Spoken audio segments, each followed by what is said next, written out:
anicca, dukkha, anatta. In this life, there you see dependent origination, although you may not use the word dependent origination, but you go through the same process that somebody else who knows dependent origination. When you pause after your maybe some meditation and so forth, you can see that everything that happened to you up to that point and even that point depends on something else. So dependent origination is functioning within us all the time, and some of us pay attention to it and understand that this is the dependent origination. Others just know that something arising and passing away, and when one arises, another arises at the same time. That much everybody sees. That is the formula of dependent origination. You don't need the word, you don't need to remember the previous lives, and so for you don't need that. What happened to the Buddha when he attained full enlightenment? He began to tell the world how this dependent origination arises, how it works. It is said that in the night he attained enlightenment. In the first night, he reflected on dependent origination from the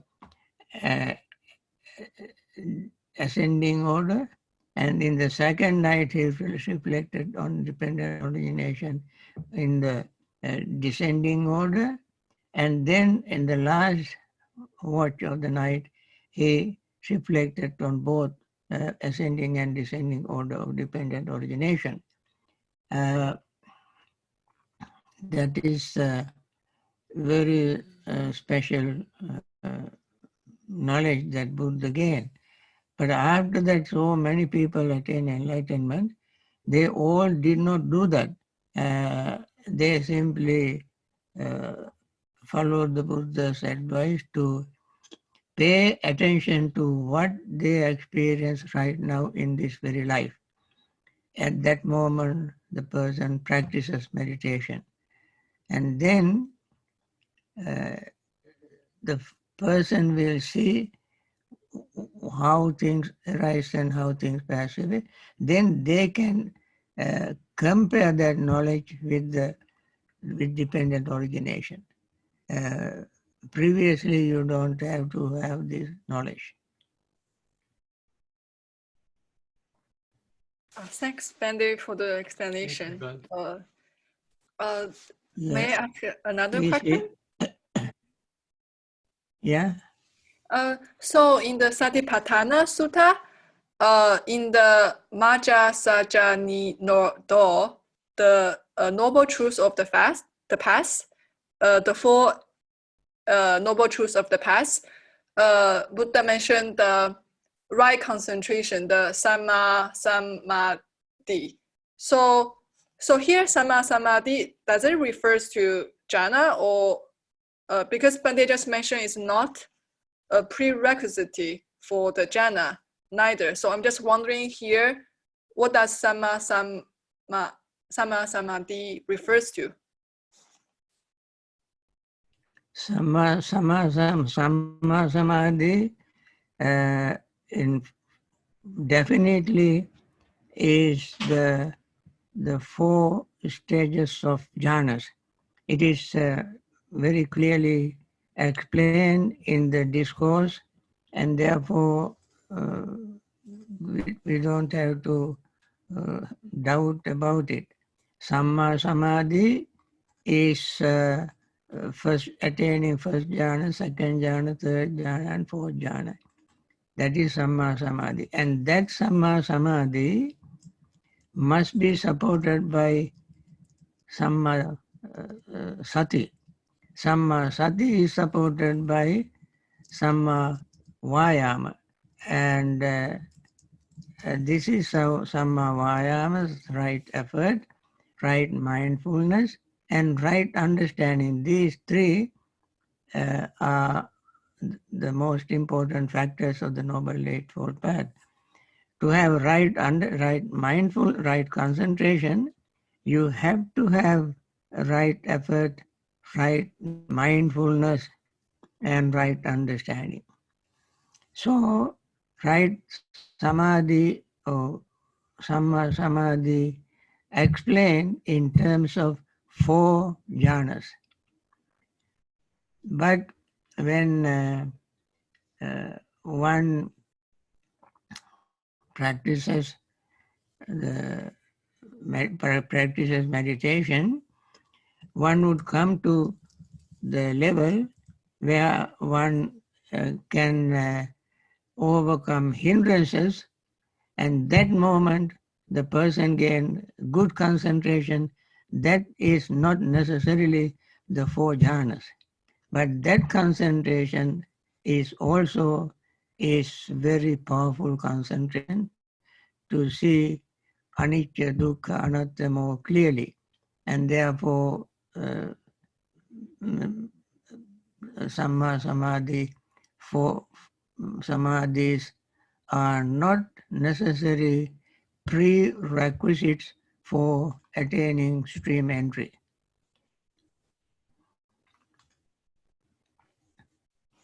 I see. Thank you, Bhante. So here Buddha just addressed the 8 noble paths. He just addressed, but it's perfect, but it's not prerequisites for jhana. Yeah, we have to follow the Noble Eightfold Path, and attaining concentration by overcoming hindrances is necessary for gaining attaining stream entry. That happens only when we follow the Noble Eightfold Path. But what's the difference between vyama and viriya? Vyama and viriya. Vyama is a Pali word. Viriya also a Pali word. Sometimes these two are synonymous. For instance, when right vyama is explained, it explained with the word viriya.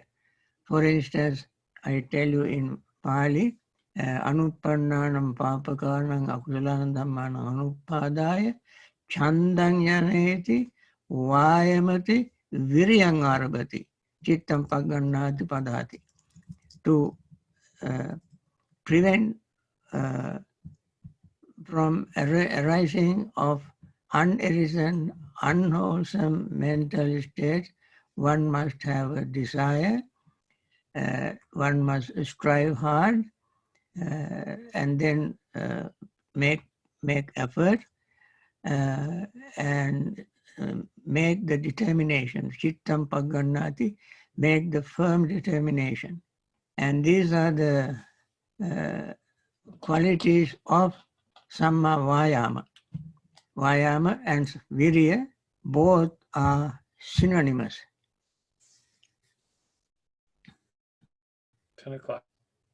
Okay, with this few questions, let us start our practice. We want to practice metta for everyone. We don't have any reservation,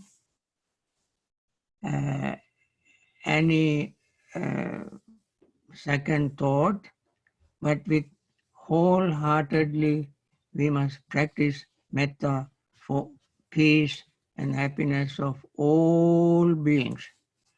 With this attitude, with this background, let us begin reciting the Metta Sutta in English. Those who have memorized the sutta, they may join me. Others just listen and join me in your thought. May all beings be happy and secure. May all beings have happy minds. Whatever living beings there may be, without exception, weak or strong, long, large, medium, short, subtle or gross, visible or invisible, living near or far, born or coming to birth, may all beings have happy minds. Let no one deceive another, despise anyone anywhere, neither from anger nor ill will should anyone wish harm to another. As a mother would risk her own life to protect her only child, even so towards all living beings, one should cultivate boundless heart. One should cultivate for all the world a heart of boundless loving friendliness, above, below, and all around, unobstructed, without hate or resentment, whether standing, walking, sitting, lying down, or whenever awake. One should develop this mindfulness. This is called divinely dwelling here, not falling into erroneous views, but virtuous and endowed with vision, removing desires for sensual pleasures, never again to birth in the womb. With this powerful metta thought, let us continue our practice, focusing your mind on your breathing. Breathe in and breathe out without thinking of the past or future, or without thinking of anything else. Pay attention exclusively to the breath, and then you will notice breath is arising and passing, inhaling, pause, exhaling, pause. When we inhale, when the lungs are full, inhaling stops. Then exhaling begins. When exhaling stops, inhaling begins. This is what is happening all the time. This is a repetition in our life. And then while doing so, we feel the breath, we perceive the breath, we pay attention to the breath, we become conscious of the breath. And then, since there is no other thoughts in the mind becomes calm, relaxed, and peaceful with this pure, simple breath, universal phenomenon. And then our hindrances temporarily subside, our greed, resentment, restlessness and worry, sleepiness and drowsiness, and doubt all will subside. We even don't have to think of them. Once they subside, the body becomes more relaxed, the mind becomes more relaxed, and the breath also becomes very soft and gentle and relaxed. With this, we gain a necessary degree of concentration to see the deeper level of impermanence, deeper level of changes, and noticing that our mind becomes even more clear and pure, because these are happening normally, automatically, without any person's interference. And that is a very wonderful state that we experience during the practice. So we continue our practice.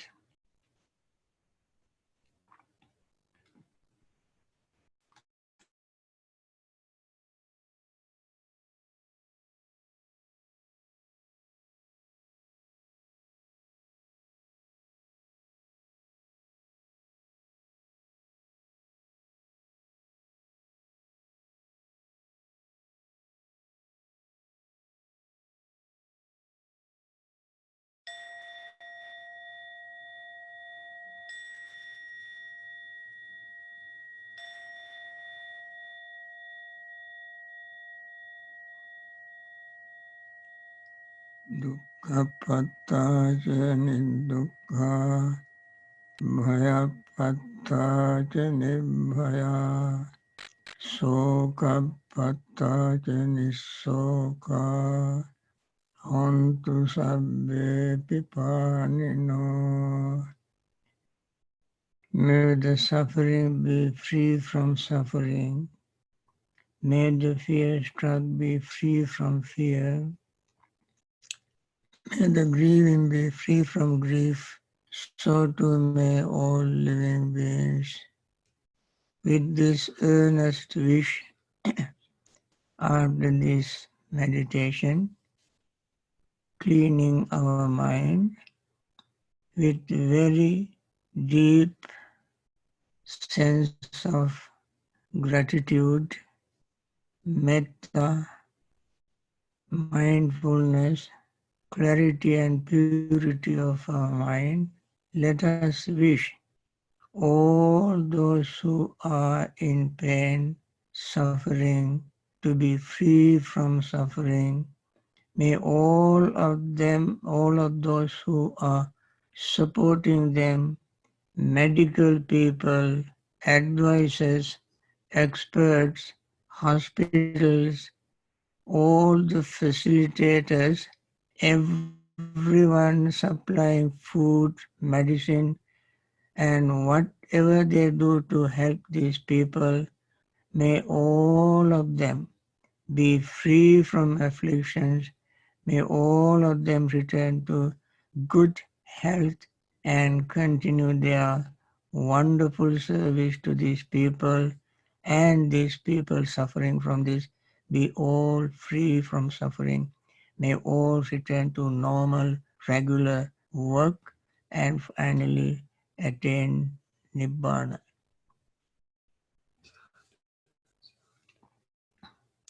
Now you can ask me more questions if you have any. Bhante, how does someone know if and when they're in the first jhana, that they've reached the first jhana? One knows if one attains the first jhana, one knows that hindrances are not there. The mind is full of initial vitaka, vichara, piti, sukha, ekaggata, 5 factors.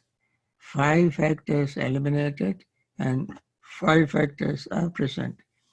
Initial thought or vitaka, there are wholesome, 3 wholesome vitakas, thought of letting go, thought of loving friendliness, and thought of compassion. You are not saying them in words, but your mind is filled with these 3 mental states. And they are sustaining, staying there longer is called sustained thought. And joy, happiness, and concentration. Concentration is not perfect, but without hindrances, you gain very good quality concentration. Then you know that you are in the first jhana. Thank you, Bhante. Bhante, speaking of gratitude and mental purification, you are 92 years old and you are here today than I remember meeting you 2 years ago.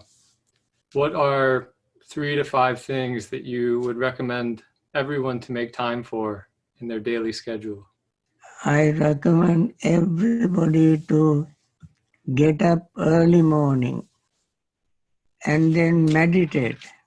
Have a very good, healthy breakfast and walk and meditate in the evening as well.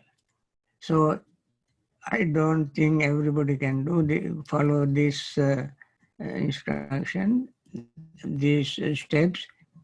So at least get early morning, meditate. After breakfast, when you go to your work and so forth, when you come home, meditate before you go to bed. And these are the things I recommend everybody to do.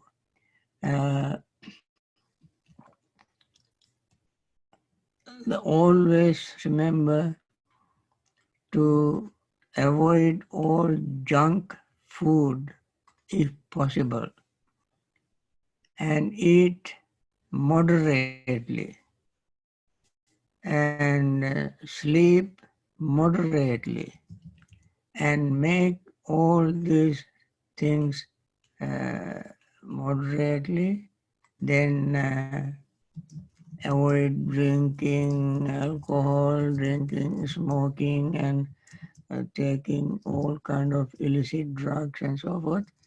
Avoid all of them. Then you can live a relatively healthy life. That does not guarantee that you don't fall sick. You get cold and you may have a stomach upset, whatever. Those things can happen, but you can recover from them very quickly. Thank you, Bhante.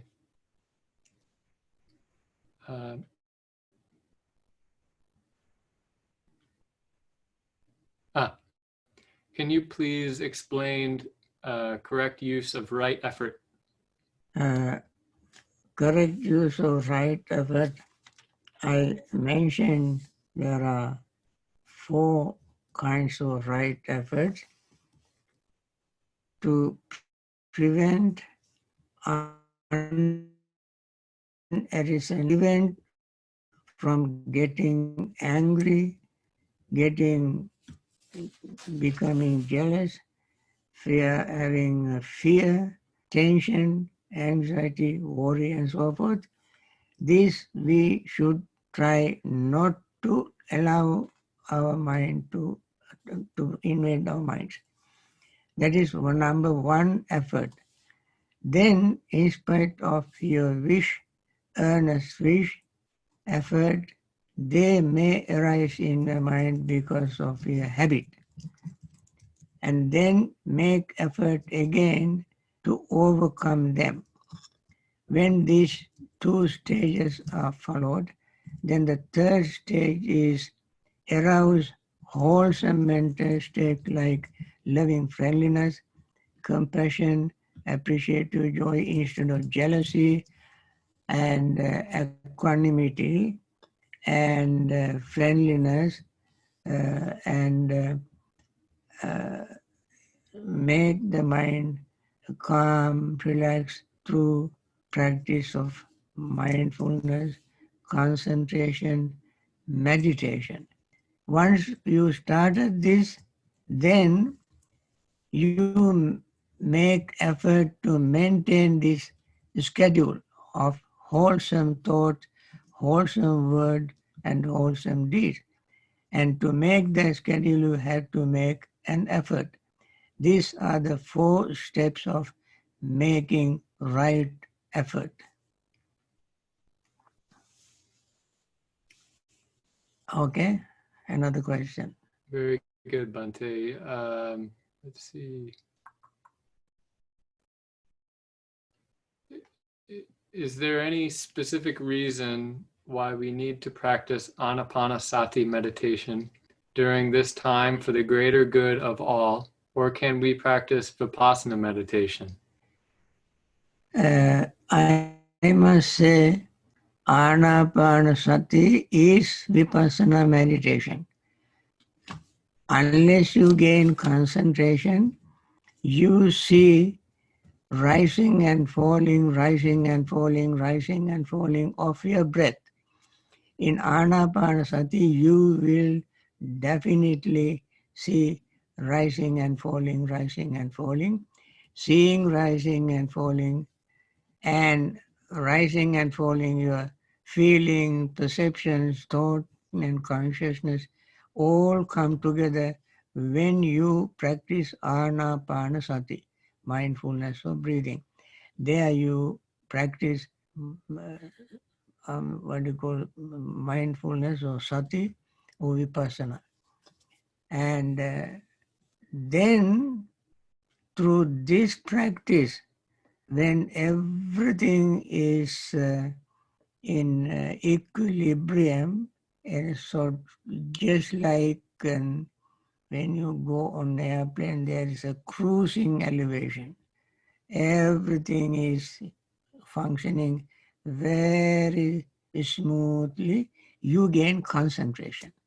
And therefore, anapanasati is a vipassana meditation subject from which you can get vipassana, insight, wisdom, plus concentration. Sadhu Bhante. Here's a good one for you. When I meditate before going to bed, even loving kindness and compassion, I get too energized and cannot fall asleep, therefore wake up with lack of energy. Would you have any recommendation to sleep well? Well, practicing loving friendliness and compassion, keeping some individuals in mind, make you remain awake. But if you practice mindful, what you call metta meditation or compassionate meditation on compassion, you don't have one particular group or individual persons. You have the whole universe as one object in your mind. That time you not only practice metta, but also you gain a very calm, relaxed, peaceful state to make you sleepy. Sometimes you may remain alert, awake for a certain period of time. Then even if you have 3 hours sleep, your 3 hours sleep is a very high quality sleep. And therefore, the practice of meditation will compensate your number of sleep that you don't have, because that gives you sufficient rest. Next morning, if you feel tired, it may go away soon. Take a little walk and so forth. It will go away. Friends, I am telling all these things from my own personal experience. Some nights I cannot sleep and I continue my meditation. Next morning, when I tell some of our residents, last night I could not sleep, then they recommend me, then you can have a nap in the daytime. I cannot take nap in the daytime because I cannot sleep at night if I take a nap. So what I do, in spite of all this tiredness, I continue my work, I walk. And next that night, or after several nights like this, I have a very good sleep. So practicing meditation or metta, you should not give up. You continue practice. You will get used to this pattern. I would recommend that. Don't give up your practice, even if sometimes a night you cannot sleep. It doesn't matter. You can make up next day, make up for that next day or day after. And you will not get sick for one night not having sleep. Sometimes I did not do that. Some of our residents some years ago had all-night meditation. I didn't do that because I have allergic condition, I have weak body and so forth. I need certain amount of sleep. And therefore, I did not do that all-night meditation. I even once, when I was 20, I felt sick for staying overnight for 7 days, chanting sutras, and I got sick. Since then, I don't stay overnight, but average person who are not sick, who are healthy, will not fall sick or not having couple of nights sleep, if it happens. So Bhante, it sounds like we also need to accept the impermanence of sleep quality. Surely, everything is impermanent. Everything's impermanent. I have experienced it all my life, and if you are not experienced, you will. Bhante, how to deal with crave of sensual lust? Practice 32 part of the body meditation and see impermanence and have moderate eating, moderate sleep, associate with very good kalyana mitta, spiritual friend. And these are the things that you have to do to have too much sensual pleasure feeling. Anything you can overcome with determination. One time when the Sariputta had a disciple, Sariputta gave him a practice, a meditation subject to maybe 32 parts of the body to practice impurities of the body. This particular monk, when he went to meditate on that, his lust increased. 3 times he returned to Venerable Sariputta. 3 times he said, no, this is a good subject. Finally, he took him to the Buddha.